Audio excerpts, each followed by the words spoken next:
ఓ దేవదేవ, నీ వంటి సత్వగుణ సంపన్నులు 14 లోకాల్లోనూ లేరు.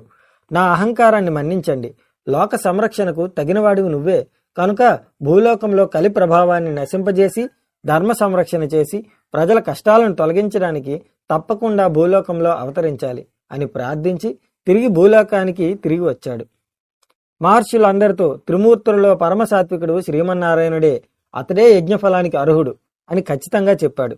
వెంటనే మునులంతా సత్రయాగం మొదలుపెట్టి ఆ ఫలితాన్ని యజ్ఞపురుషుడైన గోవిందుడికే ధారపోశారు.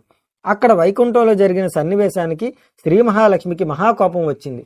ఎందుకంటే శ్రీమన్నారాయణుని వక్షస్థలమే శ్రీ మహాలక్ష్మి యొక్క నివాసం. పరమ పవిత్రమైన ఆ వక్షస్థలాన్ని ఒక మహర్షి అహంకరించి తన కాలితో తన్నినా శ్రీహరి ఏమాత్రం కోపగించుకోలేదు. పైగా ఆ మహర్షికి గొప్ప మర్యాదలు కూడా చేశాడు. తన భర్తయే తనను గౌరవించలేదు అని మహాలక్ష్మి